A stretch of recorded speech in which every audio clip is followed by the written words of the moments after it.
texto que a gente vai discutir, a quarta dimensão, os derivativos no capitalismo com dominância financeira, na verdade ele é de 2011, né? A gente discutiu um texto anterior, que era de 2018, mas aí, na questão de ordem, né, de sistematização aqui do nosso raciocínio, a gente tem que discutir logo aquela categoria de capital fictício, como foi colocado, e agora nesse texto ele discute também, é uma continuação dessa discussão do capital fictício, só que discutindo a questão dos derivativos, né, e como é que esse derivativo ele se torna importante para explicar esse capitalismo financeiro, ou o que os autores chamam de capitalismo com dominância financeira. Então, a nível geral, né, o mercado de derivativos, né, é o mercado financeiro mais importante do mundo quando se vê o critério, né, e o volume de operações que são feitos sob a denominação de operações com derivativos. E aí, o que esse estudo vai fazer é que vai fazer essa discussão, né, essa discussão conceitual, e também abordar também do ponto de vista teórico, né, por conta, partindo da ótica da economia política, né. E o que é essa ótica da economia política, né? É aquela coisa que analisa os agregados gerais da economia. A economia política é quase como se fosse uma introdução à macroeconomia, mas não olha só a macroeconomia, né? Enquanto a macroeconomia trata dos grandes agregados, a microeconomia trata da ótica da firma, né? Eu diria que essa ótica da economia política, você avalia os dois agregados, né? Tanto o agregado micro quanto o agregado macro, mas principalmente por essa ótica do agregado, né? E economia política é quando se fala da riqueza, né? Economia política, uma análise que leva em consideração a economia política, você está falando de valor, você está falando de produção de riqueza, da sua distribuição, consumo, produção, circulação entre as classes sociais, né? Esse é um conceito clássico de economia lá do Napoleone, mas que eu ainda lembro e prefiro utilizar ele para conceituar o que é uma economia política. Então, para isso, né, nessa proposta dos autores, eles vão construir analiticamente 4 dimensões da acumulação capitalista, né, para poder chegar nos derivativos, que é o que eles vão chamar de quarta acumulação, né, da dimensão do capital. Então, o objetivo dessa construção, para os autores, é destacar o mercado de derivativos como um desdobramento do capital fictício, né? Isso tem que ficar claro desde o início, é um desdobramento do capital fictício, e também é uma esfera particular da acumulação financeira. Então, dentre os vários instrumentos que tem, né, dentro da economia financeira, os derivativos é um que se sobressai. Então, passando para a questão do texto, né, o que é os derivativos, né, sobre a natureza dos derivativos. Primeiro, que os derivativos eles não são uma invenção das finanças modernas e sua origem remota, então, a períodos pré-capitalistas. No livro A Política, né, Política, Aristóteles descreve um contrato de opção e se refere à venda de contratos a termo de arroz, né? Então, está aí o primeiro conceito de derivativo. É um contrato de opção que se refere a uma venda futura. E o que significa esse contrato de opções aí, no caso aí de a termo de arroz? Ora, uma produção agrícola está sujeita tanto a inundações, quanto também está sujeito a secas, né? E ocorrendo tanto uma inundação quanto uma seca, você vai ter alteração na quantidade produzida e, consequentemente, no preço. Então, um contrato de opção é como se fosse, que a gente aqui no interior do Nordeste chama, e antes, né, os nossos avós contavam, a questão da venda da produção na folha, né? Onde você estipula, né, o preço de um determinado produto agrícola, seja milho, seja feijão, e você já compra aquela produção mesmo com 3 meses antes dela ser produzida. Então, o que são os derivativos? São instrumentos que surgem organicamente do próprio processo produtivo e, posteriormente, são apropriados e remodelados pelas finanças para potenciar o processo de acumulação financeira. Como todo no desenvolvimento do capitalismo, ele tende para, claro, para favorecer o capital, então os derivativos foi mais um instrumento, né, que foi utilizado nesse processo de acumulação capitalista e principalmente financeira. Então, a definição mais usual de derivativos, né, além desse conceito primário, né, contrato de opção, que se refere à venda futura, a definição usual de derivativos, que tem nos manuais de finanças, segundo os autores, estipula que são contratos financeiros que estabelecem pagamentos futuros.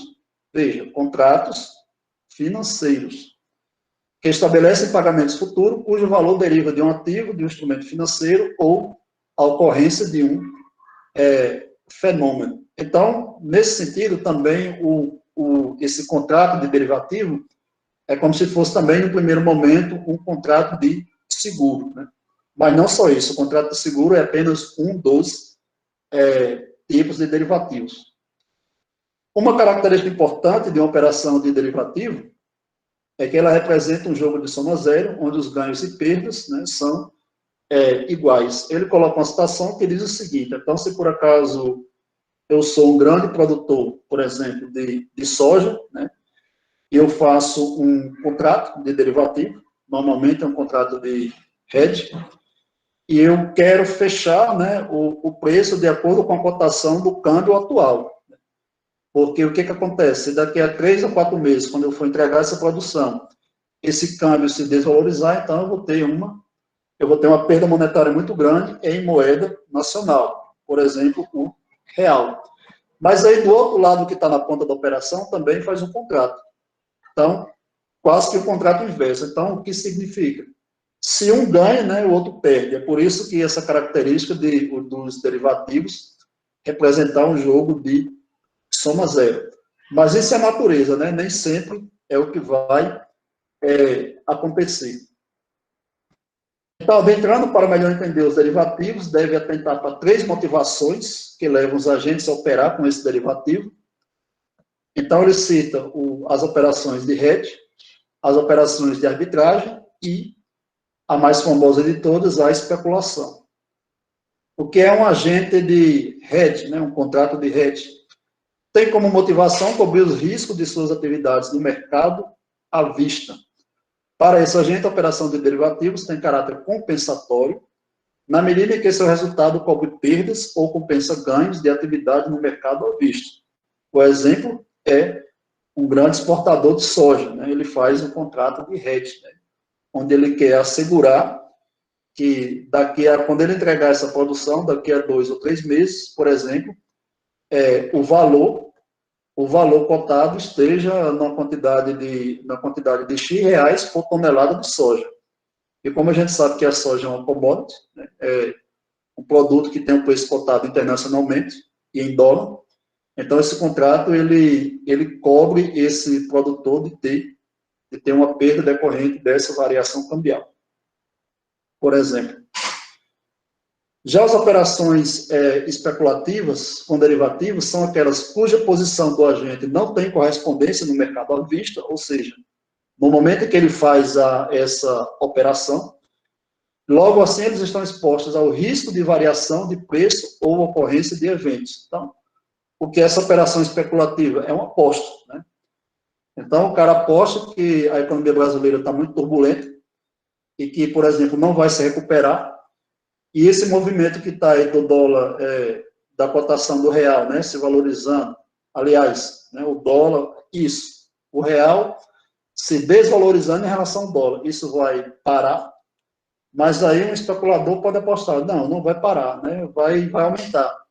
Então, no lugar de 5 e pouco, daqui a 3 meses, o dólar vai ser R$7 para poder comprar um dólar. Quer dizer, a moeda vai se desvalorizar. Então, com isso, eu estou fazendo uma aposta meramente especulativa, né? Com base na questão do preço, né? No caso aí, o preço é cambial. E tem também a operação de arbitragem, né? Que é caracterizada pelas operações simultâneas, tanto no mercado à vista, quanto no mercado a termo. O mercado a termo também é o mercado futuro, onde a motivação é explorar distorções do preço entre as cotações nos 2 mercados e obter ganhos sem risco, né? Mais uma vez, eu cito a questão do câmbio, que ela é bem interessante, né? Um grande mercado.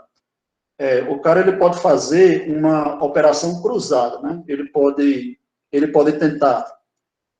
tentar fazer uma transação entre real, dólar e o euro, né? Ou então a moeda da China, o yuan. Então, com isso, ele faz uma espécie de arbitragem, né? Em que sentido? Se por acaso o real se desvaloriza, né, muito em relação ao dólar, mas o yuan em relação ao dólar tem quase que uma paridade fixa, né, porque o governo ele interfere no câmbio, então eu vou atuar nesse mercado, eu vou fazer essa arbitragem do dólar com o real, e como eu quero investir na China, depois eu vou converter isso em yuans e eu vou ter um ganho em relação a isso. Então, isso também é uma operação de arbitragem, quando eu atuo em vários mercados e o meu ganho vai ser decorrente dessa diferença de preços em determinados mercados.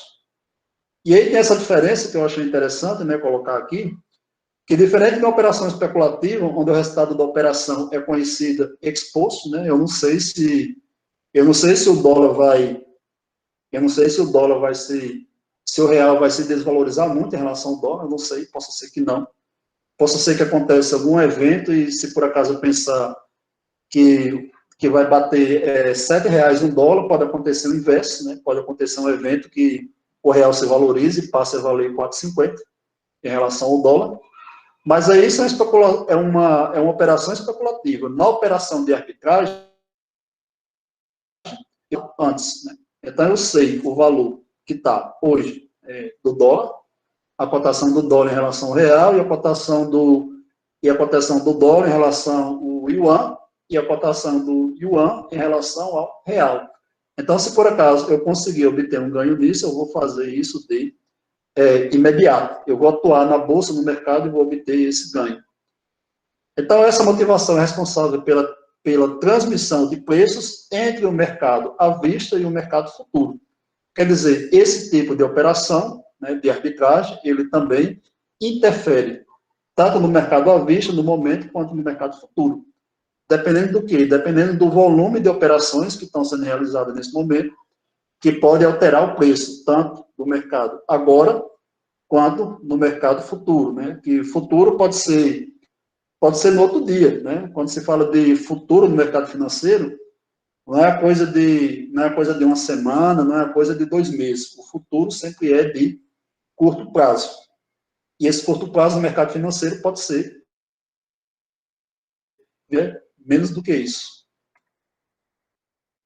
E aí, há duas formas de liquidação de contratos de derivativos, né? Um é a entrega física do ativo subjacente ou por diferença financeira. Os mercados que operam com entrega física exigem das partes do contrato a entrega e o recebimento do ativo em questão.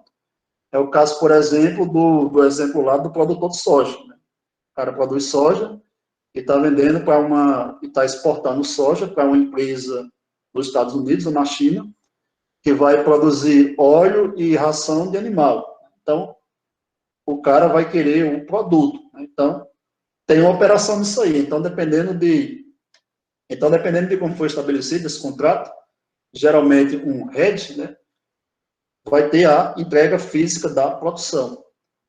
Já a outra forma de liquidação do contrato de derivativo é a liquidação por mera diferença financeira, em que não a troca física, né, dos montantes estipulados das mercadorias, mas apenas um ajuste de margem e dinheiro. Esse fator permite a atuação no mercado de agentes desvinculados com a produção ou o uso do ativo subjacente abre amplo espaço para os especuladores. Quem é a principal bolsa de mercadorias que trabalha com commodities é a Bolsa de Chicago. Né? Então, o cara simplesmente ele pode especular com ações da Bolsa de Chicago. Né? Ele pode apostar que vai variar o preço do petróleo, que vai variar o preço da soja, que vai variar o preço do álcool, do petróleo e por aí vai. Então, esse fator de diferença financeira permite esses agentes, né, atuarem via especulação. O mercado de derivativos com liquidação financeira confere aos participantes desse mercado um enorme poder de alavancagem. Né?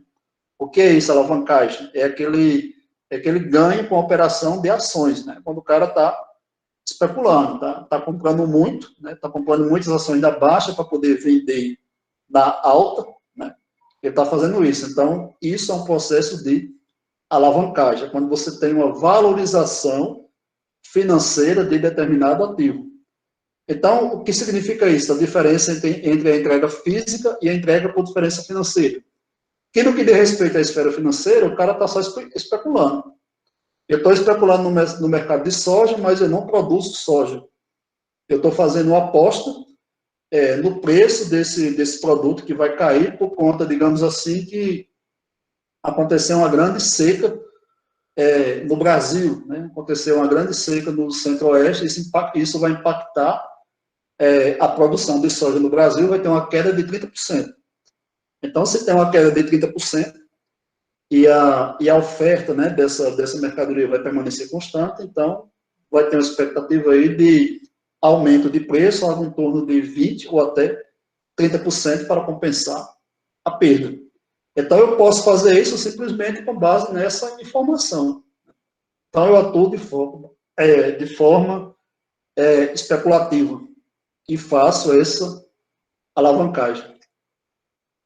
Mas aí também tem uma opção interessante, né, nesse mercado de derivativos, que os autores destacam, é que cumpre a função macroeconômica de transferir risco entre os agentes. Por quê? O que é que acontece nesse mercado? Ao precificar determinado produto e proporcionar a transferência de risco, os derivativos se tornam ferramentas para conviver com as incertezas macro e microeconômicas. E aí a incerteza é a principal coisa que tem na economia, né? A incerteza é diferente do evento probabilístico. Se por acaso você joga uma moeda, né? Então vai ter 50% de chance de ser cara, 50% de ser coroa. Se você está jogando dados, né? 6 faces, então vai ter uma taxa ali de 17% alguma coisa de cair aquele valor. Mas aí, na incerteza, você não sabe o que vai acontecer. Né? Então, a incerteza é a principal causa, né, das crises capitalistas, né, as principais causas que fazem com que não aconteça determinado investimento. Né? Tanto investimento financeiro quanto investimento produtivo. Então, os derivativos, ele cumpre essa função, né, ao transferir o risco para determinados agentes, porque vai ter quem vai estar apostando e do preço de um ativo.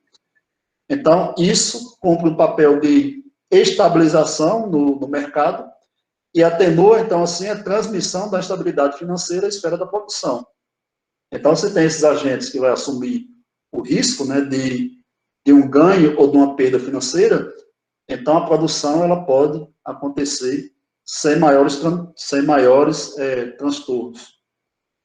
Só que concomitante a isso também, né, e não seria diferente, existe a possibilidade também do próprio mercado de derivativos gerar a instabilidade dos preços macroeconômicos.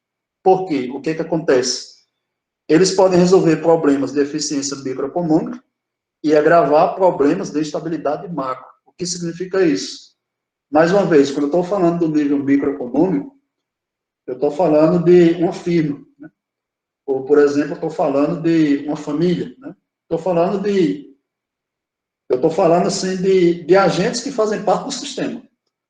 Então, se, por exemplo, eu digo que eu resolvo um problema de eficiência microeconômica, o que é que eu faço? Por exemplo, eu posso dizer, ora, determinada empresa tem que cortar gastos, né, por conta do cenário, e nesse cortar gastos, ela vai ter que enxugar, outro termozinho bonito para demitir, 20% da folha funcionário, certo? Então, se por acaso isso é eficiente, né, para determinadas firmas, mas se por acaso todas as empresas de uma economia fizer esse enxugamento e demitir de 20% a 30% da sua mão de obra, você vai ter um problema de estabilidade macroeconômica, do ponto de vista geral. Por quê? Muita gente desempregada, consequentemente, reduz o consumo em uma economia. Né? Isso é um termo que outros autores chamam de o problema da falácia de composição. Né? O que é bom para determinados agentes do ponto de vista micro é ruim para a economia como um todo, né? Para a economia do ponto de vista macro. Então, os mercados de derivativos, apesar de atenuar essa instabilidade, elas também podem contribuir para a instabilidade no sistema. E aí, com isso, né, feita essa observação sobre o que é derivativos e como ele atua na economia, os autores eles vão discutir, né, fazer essa análise teórica, né, esse passeio analítico, de acordo, seguindo também aquela obra de Marx, né, para poder chegar a isso que eles estão chamando de dimensão, da quarta dimensão do capitalismo. Então, eles fazem algo parecido com que aquele texto do Pedro Rossi, que a gente discutiu na aula passada, fez, né? O cara, ele pega o capital e vai fazendo um passeio, né? E vai dizendo até chegar à questão do capital fictício. E aqui ele vai fazer também esse desdobramento para mostrar como é que o capitalismo atual ela chega a essa quarta dimensão, né? Essa dimensão que é dominada pela esfera da acumulação financeira. Então, a primeira dimensão, né, que tem lá no Capital, que a gente vê logo no livro 1, né, principalmente no primeiro capítulo e primeiro e segundo capítulo, é que ele trabalha essa categoria é que o Marx trabalha, se eu não me engano, no capítulo 2, ele faz uma abstração, né, que se refere a uma forma primitiva de circulação mercantil, de mercadorias, onde as mercadorias elas são trocadas por equivalente, né, o equivalente a outras mercadorias. Ele discute uma sociedade hipotética, onde o produto do trabalho humano é trocado por outro produto do trabalho humano. E o movimento é MDM, ou seja, mercadoria, dinheiro e mercadoria. O dinheiro aqui, ele é uma mercadoria, mas uma mercadoria eleita entre as demais apenas para intermediar o processo de troca. Então, nessa primeira dimensão da mercadoria, né, que seria essa primeira dimensão que o autor se refere aqui, seria aquela dimensão pré-capitalista, ou em fase de formação para o capitalismo, em que o dinheiro é apenas um meio de circulação e não o fim do processo. Porque o processo, numa sociedade mercantil simples, é você trocar mercadorias por mercadorias. Então, dessa forma, produz para obter outra mercadoria sem a preponderância da lógica do lucro. Ou seja, nesse esquema simples, né, da simples esfera da mercadoria, o objetivo da circulação MDM é apenas você conseguir valores de uso, né, você trocar um valor de uso por outro valor de uso. Uma observação, pessoal, esse esquema, né, que tem lá no capítulo 2 do primeiro livro de Marx, é uma coisa abstrata, né? É uma abstração que o autor faz para explicar esse desenvolvimento da mercadoria. Né? Não quer dizer que existiu, né, uma sociedade mercantil simples, tal como está lá no capítulo 2. É uma coisa hipotética. Né? Por incrível que pareça, ainda tem pessoas até no mestrado, que eu vi dando essas pataquadas, de achar que existiu, né, aquela sociedade mercantil simples antes do advento do capitalismo. Né? Então, não se engane, aquilo ali é apenas uma abstração do autor para explicar, né, esse surgimento da categoria mercadoria no capitalismo. Então, a segunda dimensão que eles vão tratar, né, agora sim da questão da esfera da produção, também eles citam o capital. A gente vê no capítulo 4 que tem essa transformação, né, do dinheiro em capital. Então, a segunda dimensão é aquela que transforma as relações de produção e a lógica do sistema torna-se a obtenção do lucro. Se dá uma primeira diferença com a instituição do processo de circulação do capital, naquela forma que a gente conhece, né, da forma simplificada, DMD, na qual o ponto de partida é dinheiro e se encerra também com dinheiro. Agora não é só DMD, né? É DM de linha, né? Ou seja, você começa o processo de produção com dinheiro, mas no final do processo você quer obter mais dinheiro. Então, nisso você já está o quê? Você já está no capitalismo. Você lança dinheiro na circulação e o que intermedia esse processo na esfera da produção, agora ao contrário da primeira, é a mercadoria. Porque você compra mercadorias, meios de produção, e a mercadoria força de trabalho para se produzir uma mercadoria com valor maior, porque você agregou valor e mais-valia, e assim, no final do processo, você tem mais dinheiro. Então, nessa segunda dimensão, né, que é a dimensão já do capitalismo, as relações de produção elas estão plenamente estabelecidas, há a subordinação do trabalho ao capital, a força de trabalho é convertida em uma mercadoria peculiar, que gera valor maior que o seu preço, ou seja, mais-valia. E aqui você tem, então, na segunda dimensão do capitalismo, que o dinheiro ele se transforma em capital. E o que medeia o processo é a mercadoria, e o dinheiro ele é o início e o fim do processo. Já na terceira dimensão, né, do capitalismo, eles vão discutir aí a questão da esfera da propriedade.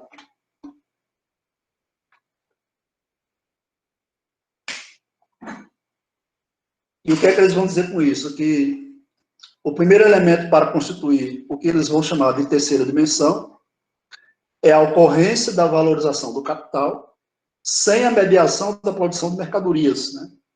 De forma que a circulação se reduz aos extremos de linha. Né? Então, veja que aqui na terceira dimensão tem essa questão bem lógica do que eles vêm trabalhando. Quer dizer, se na segunda dimensão você ainda precisa da mercadoria para mediar o processo, agora na terceira dimensão você não precisa. Né? Na terceira dimensão você vai colocar o D, pelo fato de você possuir dinheiro, esse dinheiro ele vai quase que se autonomizar e você vai produzir dinheiro na outra ponta. Quando é que isso acontece? Né? Nessa terceira dimensão, ela surge quando você tem o capital portador de juros. Né? O que é esse capital portador de juros? Né? A gente viu na discussão. Permite ao possuidor do dinheiro, né? Quem possui a propriedade do dinheiro, que o dinheiro na base da produção capitalista ele é uma mercadoria, né, específica, permite alienar seu capital monetário a um terceiro, que o lançará na circulação e efetuará o processo produtivo e o lucro gerado que será repartido. Cria a concorrência dos capitalistas em disputa por juros e lucros. Né? Isso é que acontece nessa terceira dimensão. A acumulação como D de' se manifesta ainda no seio da segunda dimensão do capital.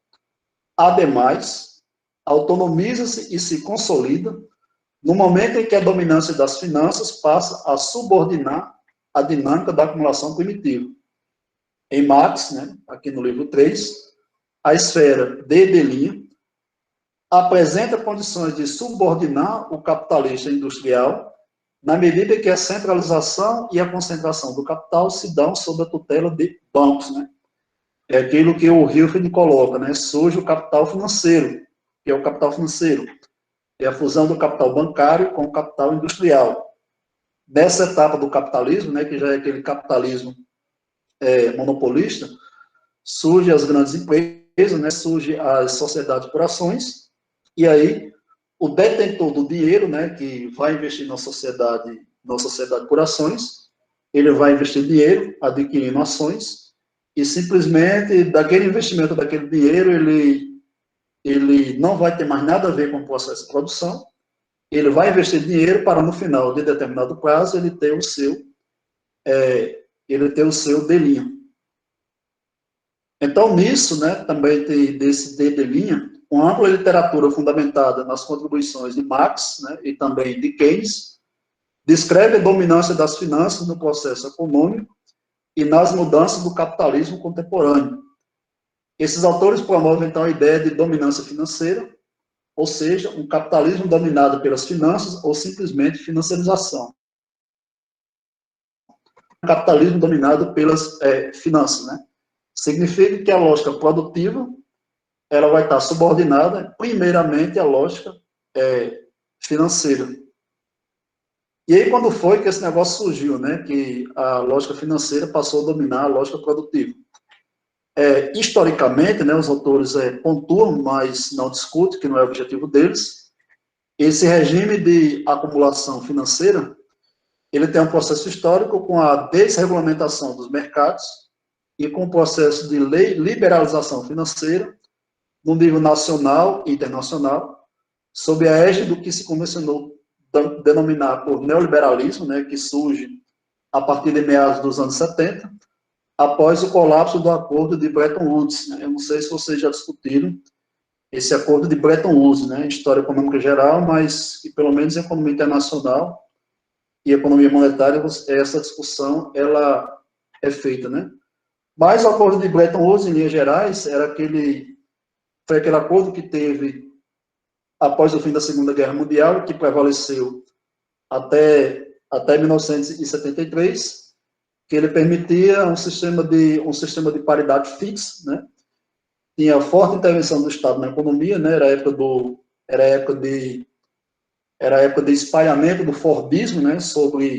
Pelo mundo, né? Do capital transnacional, aquela coisa toda, o mundo se reorganizando após o colapso da Segunda Guerra Mundial. E isso acaba em 73, né? Quando o presidente Nixon dos Estados Unidos ele abandona, né, o sistema de paridade fixa, dada a situação deficitária da economia americana, e a partir de então passa a acontecer uma desregulamentação dos mercados, né, principalmente dos mercados financeiros, e uma completa liberalização financeira entre as praças mundiais. Né? Então, a Inglaterra também seguiu isso, vários estados da Europa seguiram isso, o Japão, enfim. Então, você tem a chamada liberalização e desregulamentação dos mercados financeiros, que foi o que potenciou esse capitalismo dominado pelas finanças a partir de então. Né? Isso é algo de mais ou menos 40 anos atrás, né? Porque começa esse movimento em 73, mas que se alastra pelo mundo mesmo como um todo a partir de, aliás, que o mundo começa a sentir os efeitos disso, é a partir de 79, né? Com o chamado choque dos juros promovido pelo Fed, né, pelo Banco Central americano. Bem, mas isso é outra história e fica para outra discussão do outro texto que vocês vão ver na outra aula.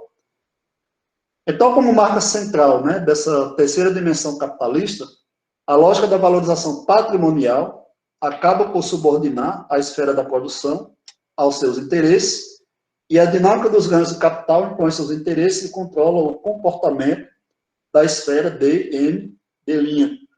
Essa esfera DM de' é a esfera produtiva, né? É a esfera do capital industrial. Toda vida quando tiver esse DM de', vocês pensem numa fábrica, né? Vocês pensem na indústria, que para poder produzir uma mercadoria tem que ter matéria-prima, tem que ter máquinas, tem que ter prédio, tem que contratar trabalhadores.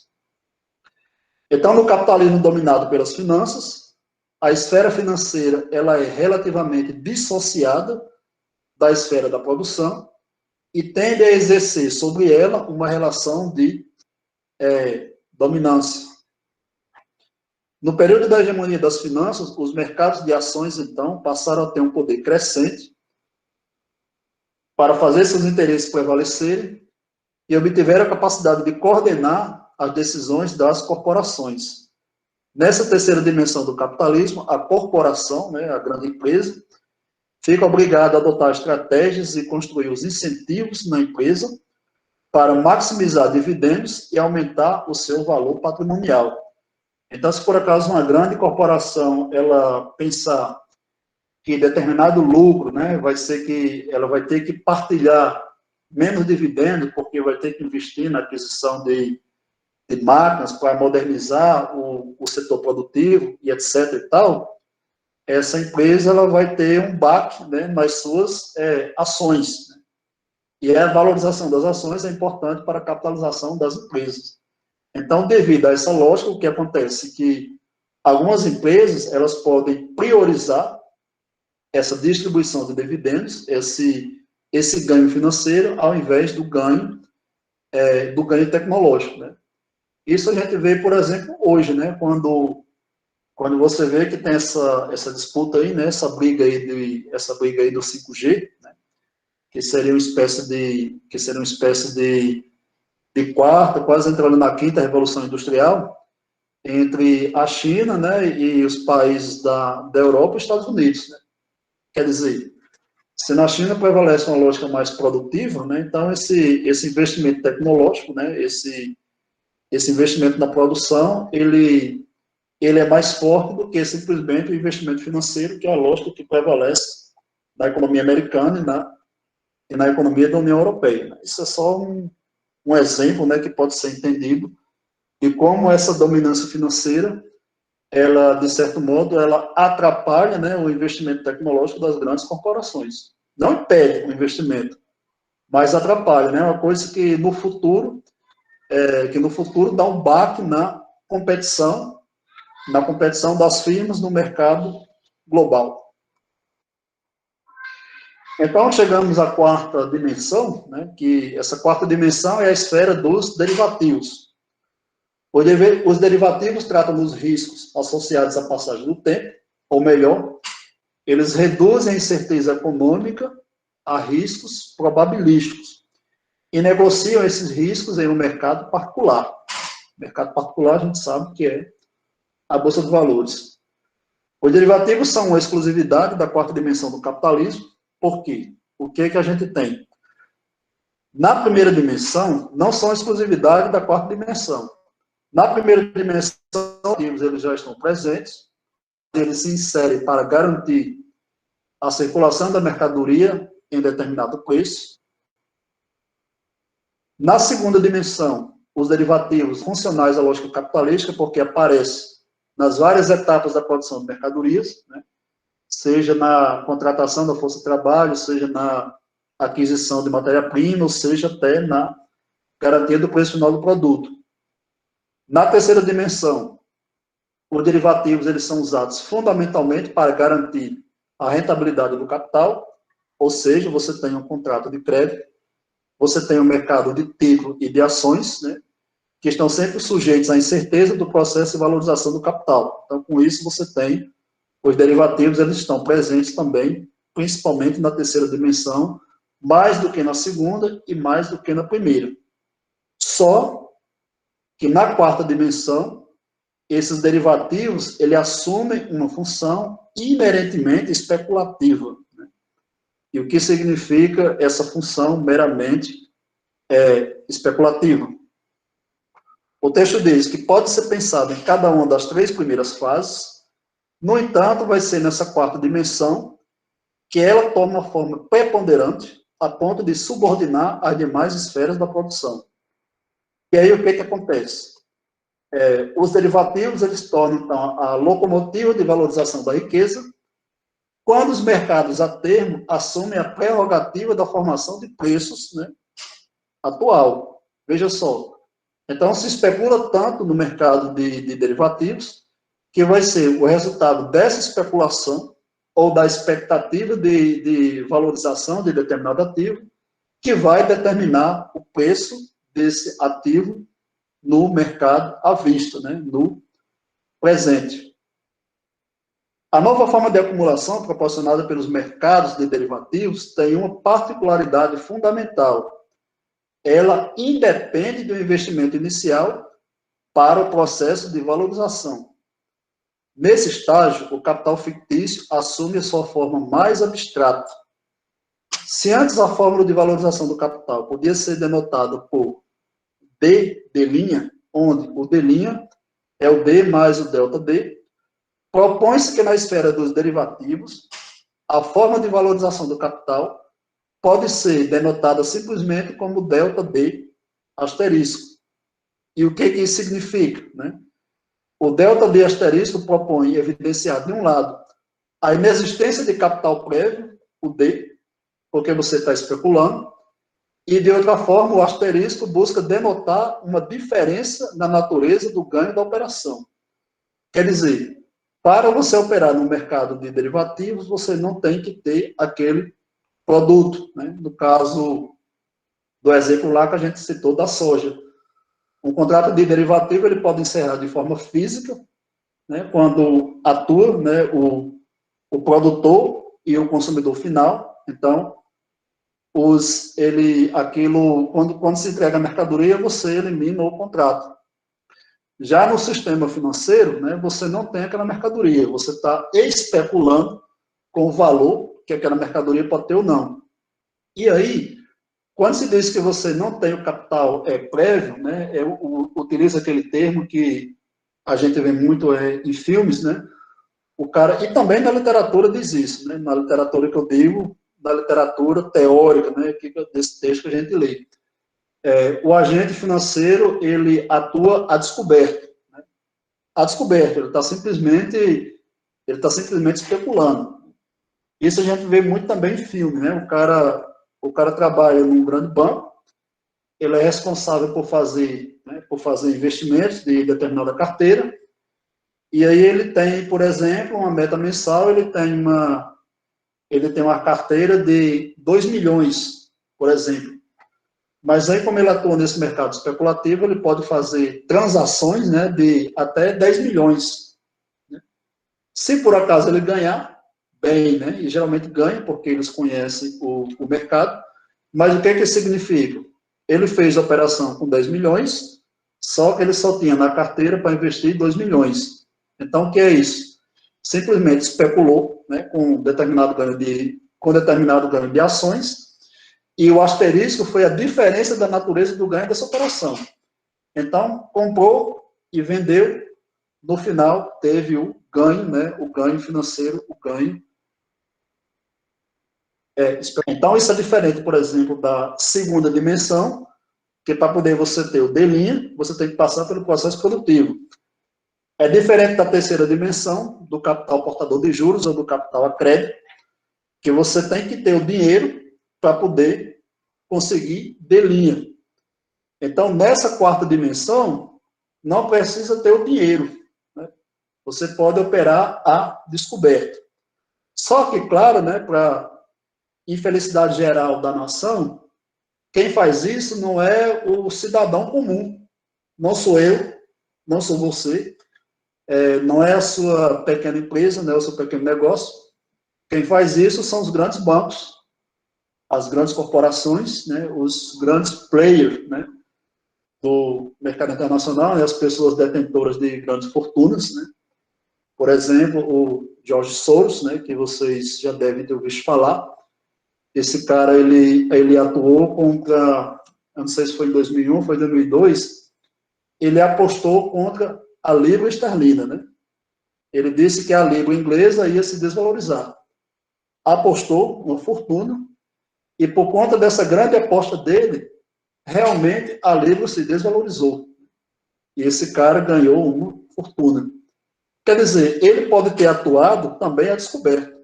Porque, veja só, você está apostando contra a moeda de uma nação. Você está pegando o seu estoque de riqueza privada e está apostando contra a moeda de uma nação. E o cara ganhou. O que significa isso? Que ele operou a descoberta. Ele não tinha todo esse dinheiro para apostar contra a libra inglesa. Isso é só um exemplo, depois vocês podem pesquisar e saber um pouco mais dessa história do George Soros. Então, a forma delta de asterisco prescinde do dinheiro como meio para a valorização. Quer dizer, prescinde, né, que não é necessário você ter o dinheiro para fazer essa operação especulativa. Então, por isso que a natureza dos rendimentos da quarta dimensão é distinta daquela proporcionada nas dimensões anteriores, né, aquilo que eu já falei. É diferente, por exemplo, da segunda e da terceira dimensão, porque a primeira dimensão é circulação simples, então eu não estou nem cogitando aqui na explicação.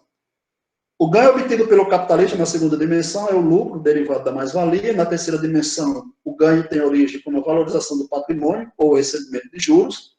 Já o ganho obtido em uma operação com derivativos pode ser considerado um ganho de cassino, ou seja, um ganho oriundo da mera aposta na variação de preços de um ativo que não possui. Os ganhos nesses mercados são proporcionados pela especulação que acontece entre os grandes players do mercado, né, entre os grandes jogadores do mercado. Aquilo que eu disse, não é eu nem você que atua nesse mercado. São os grandes jogadores, grandes bancos, grandes corporações e pessoas detentoras de grande fortuna. Outra característica central do mercado de derivativo é a sua transversalidade, entendida como a capacidade de... A figura 1 ilustra esse processo, ou seja, no mercado de derivativos pode acontecer a troca da rentabilidade de uma ação pela variação de taxa de juros de um país, apostar pela apreciação de uma taxa de câmbio, pela moratória da dívida soberana de um país, etc. e tal. Então, esse exemplo aqui, ó, de apostar pela apreciação de uma taxa de câmbio, né, foi o que o George Soros fez em relação à libra esterlina, né, que se desvalorizou, não sei se foi em relação ao euro, se foi em relação ao dólar, eu só sei que esse velho apostou e ganhou.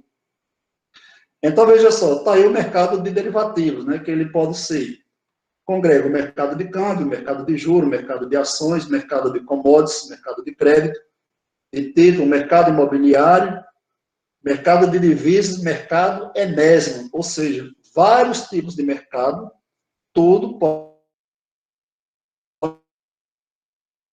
ser conversado. Onde, como diz aqui o exemplo, você pode trocar um papel de uma dívida de um país, né, por uma dívida no mercado imobiliário, né? Você pode negociar à vontade. Então, o mercado de derivativo ele tem essa transversalidade, né? Ele está em todas as dimensões financeiras possíveis.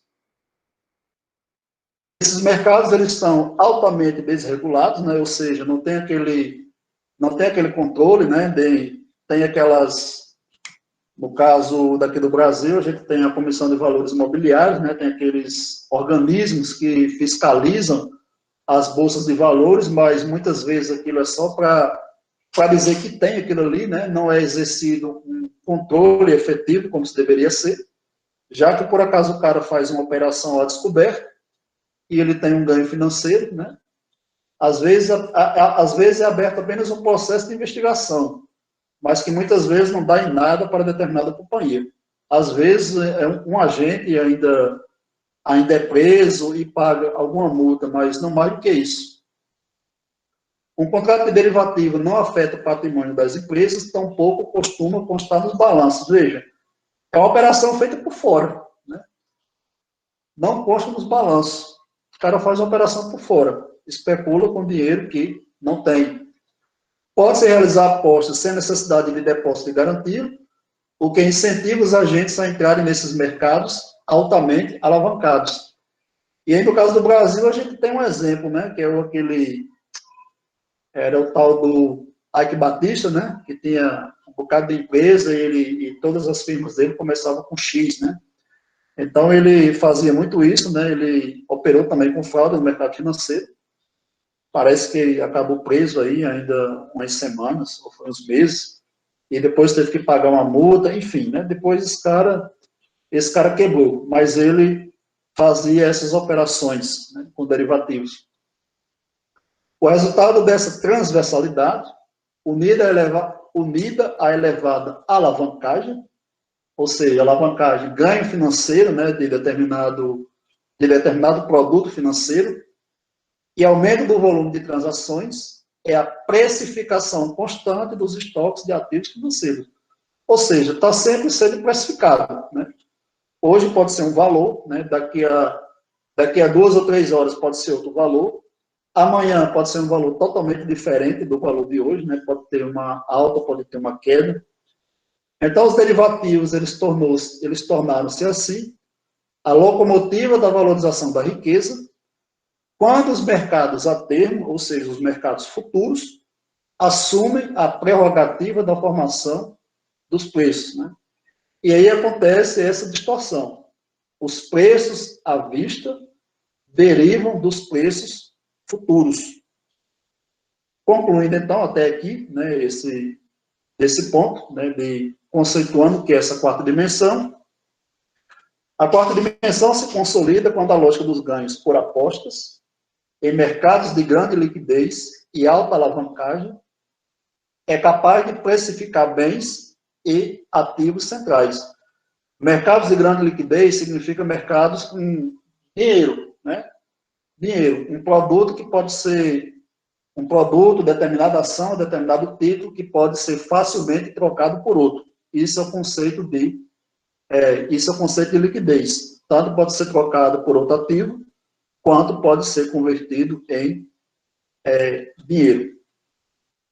Sendo assim, o mercado de derivativos passa a assumir cada vez mais a função de locos privilegiados da circulação, precificação e valorização do capital fictício, subordinando a lógica de valorização das dimensões anteriores.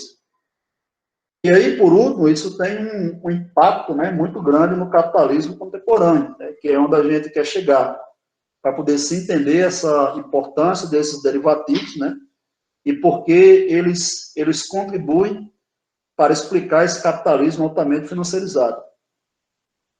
Tem o dado, né, que estava ali na introdução, que ele diz que o mercado de derivativo é o mais importante do mundo, considerando o critério e o volume de operações. Segundo dados do BIS, né, que é um banco, o valor nocional dos derivativos nos mercados de balcão, no final de 2009, era em torno de 600 trilhões. Né? Veja só, no final de 2009, após a grande crise de 2008. Nesse final do ano de 2009, ainda era esse valor. Eu não sei quanto é esse valor hoje, mas só é vocês pesquisarem aí que vocês devem encontrar alguma coisa e depois vocês me dizem. Mas veja só, esse valor, 600 trilhões, é várias vezes o valor do PIB mundial. Dentre os mercados dominados pela lógica dos derivativos, destacam-se 4 dos mais importantes, analisados separadamente em seguida, que é o quê? Que são os mercados de câmbio, os mercados de juro, os mercados de commodity e os mercados de crédito. Esses são os 4 principais mercados, né? Mas os derivativos, né, como a gente mostrou naquela figura, ele tem essa transversalidade de estar presente, né, em todos os produtos financeiros, né, por assim dizer. Então, o que é que faz o derivativo de câmbio? Está internacionalmente ligado por plataformas eletrônicas que permitem operações futuras entre dezenas de moedas nacionais ou regionais, e essas plataformas são operadas por grandes bancos que formam posições especulativas. Então, o que é que o banco faz? Compra a moeda de um país, na expectativa daquela moeda sofrer uma desvalorização frente ao dólar, frente ao euro, ou seja lá o que for, e eles terem com isso operações de ganho. E um exemplo também desse derivativo de câmbio foi o que eu falei, o exemplo do George Soros, que apostou contra a libra esterlina, né, a libra inglesa. Existe o mercado de derivativos de juros, né, que tem como função proporcionar hedge, né, contrato de segurança, para os agentes que querem proteger suas aplicações das variações da taxa de juros de uma economia. Esse mercado expressa também as expectativas dos agentes quanto à definição da taxa básica de juros pelo Banco Central. No caso do Brasil, a taxa básica de juros é chamada de Selic, né? Esse mercado é extremamente importante para o sistema bancário, sim, porque a Selic é a taxa básica de referência, né? A taxa básica pelo qual os bancos emprestam e fazem as suas outras operações, dentre as quais essas operações de atuação no mercado financeiro. E aí tem uma nota, né, que eu coloco aqui, que muitos bancos centrais atendem à formação de preços dos mercados de derivativos de juros para manter a chamada credibilidade e transparência frente ao mercado. O que significa isso? Significa que no lugar do Banco Central ele fazer aquela política de juros, né, que compense, né, a questão que verifique como é que está a questão da inflação do país, né, e verifique como está a dívida, né, a dívida do país, né, que é a dívida do país que é depositada no Banco Central, e é o Banco Central que remunera esses ativos. Mas não é isso que acontece, né? O Banco Central, geralmente, a maioria, né, dos países, eles atendem a esse critério de formação do mercado, né? Atendem a esse critério de formação de expectativas. Né? Tanto é que quando vai acontecer uma reunião, né, seja uma reunião do Banco dos Estados Unidos, Fed, seja uma reunião da comissão lá do Banco Europeu, ou até mesmo aqui no caso do Brasil, né, vai se reunir o Copom, né, o Comitê de Política Monetária do Banco Central vai discutir o valor da nova Selic. Quer dizer, a discussão pode ser daqui a 10 dias, mas aí o jornal já anuncia, né? O Copom vai se reunir e a expectativa é que a taxa Selic suba meio ponto percentual. Pronto. A reunião vai acontecer daqui a 10 dias, e o que é que o que é que o Copom faz, né? Sobe a taxa básica de juros em meio ponto percentual. Quer dizer, o que o mercado quis, né? O que o mercado quis, o Banco Central deu. Né? Então, isso é o quê? Isso é um derivativo que faz aquilo que está aqui naquela observação, né? Os preços à vista derivam dos preços futuros.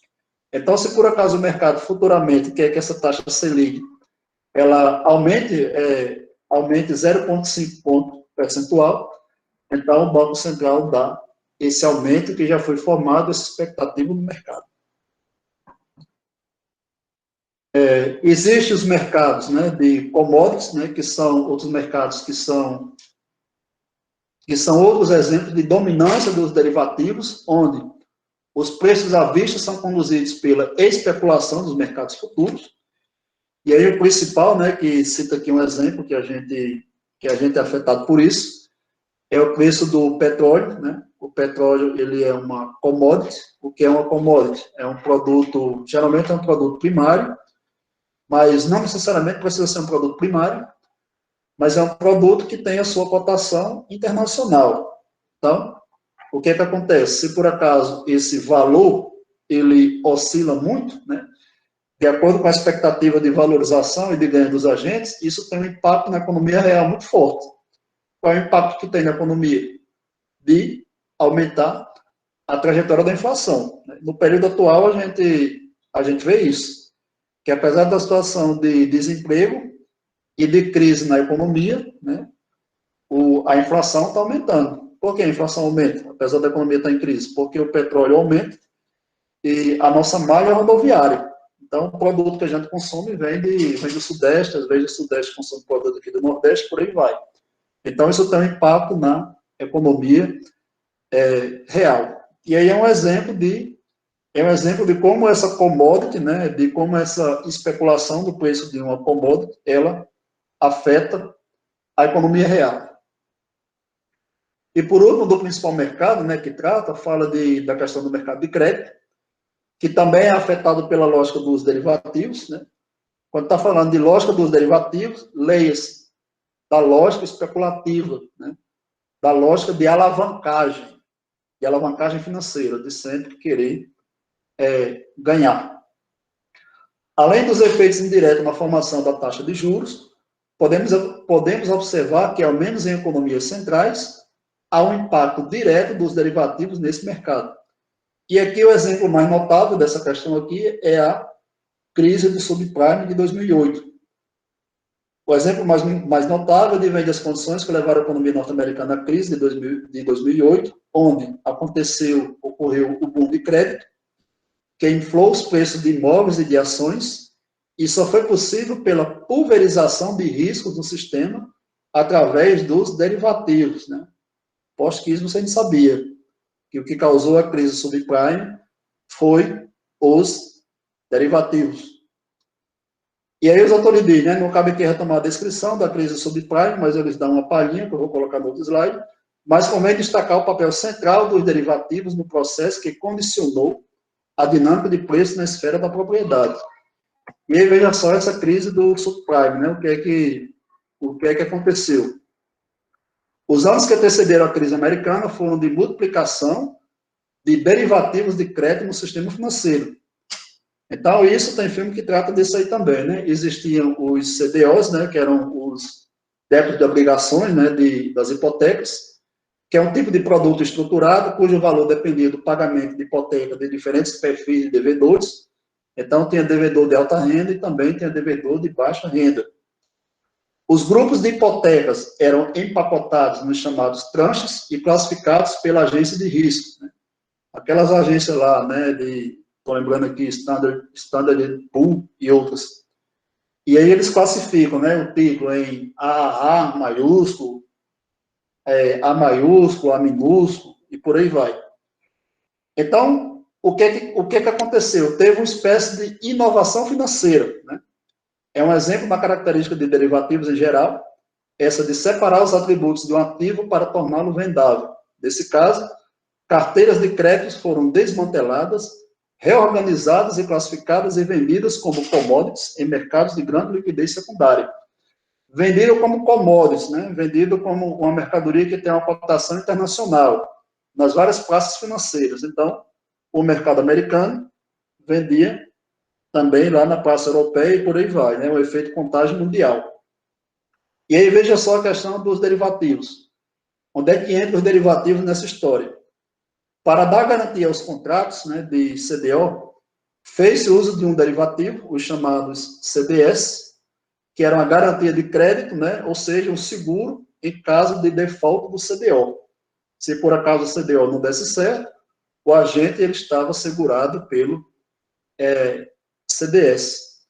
Então, o que aconteceu? Esse derivativo, se por um lado eles cobriram o risco, né, de várias instituições, elas proporcionaram também um boom de crédito elevado e assim espalharam esse dinamismo econômico no sistema, mas, por outro lado, aumentou, consequentemente, o risco sistêmico da economia americana. Ou seja, esse risco sistêmico da economia americana, que é uma economia altamente financiarizada, é inflar a bolha. E quando a bolha ela é muito inflada, né, ela cresce muito, qual é a tendência de uma bolha que cresce muito? É estourar. E aí tem uma nota no texto, né, que é bem interessante, né, que diz: o processo que levou à crise americana exemplifica a forma como acontece a competição na esfera dos derivativos. As instituições que vendiam CDOs, ao mesmo tempo compravam CDS, para especular contra os instrumentos que recomendavam para seus clientes, né? Então, o filme lá da Grande Aposta, ele mostra isso, né? O cara vê que esse negócio vai quebrar e ele investe em CDS, né? É a aposta contra o sistema, que isso vai quebrar e ele está assegurado com esse derivativo de CDS. E aí o que os autores dizem é que esse episódio, né, de uma grande crise financeira, como essa que aconteceu, ela é ilustrativa de um processo, mas que válido para todos, no qual os derivativos não proporcionam às finanças uma autonomia absoluta. Quer dizer, existe essa grande alavancagem financeira, mas não pode haver um descolamento tão grande assim da economia real. Um ativo ele pode se valorizar, pode, né? Pode até ser desvalorizado de forma até desmedida, né? De forma até muito grande. Mas você tem que ter um ativo real para dar suporte àquela alavancagem. Senão, consequentemente, você vai ter uma crise.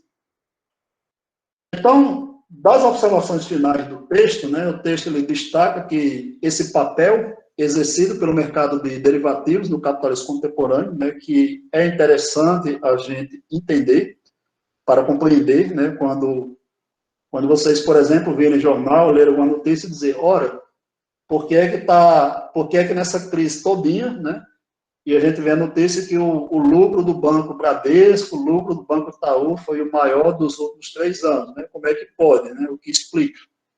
Porque a lógica do sistema ali é uma lógica financiarizada.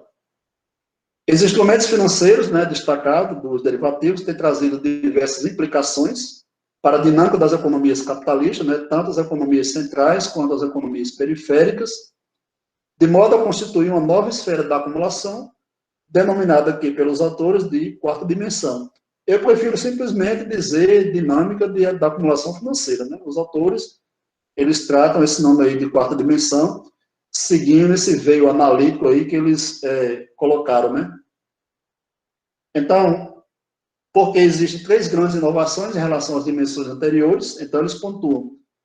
Primeiramente, com essa lógica de derivativos, surgem novas relações de propriedade, marcada pela separação entre a propriedade dos ativos e a propriedade dos direitos sobre o desempenho desses ativos, né? Ou seja, você não precisa ter o ativo para transacionar com o ativo.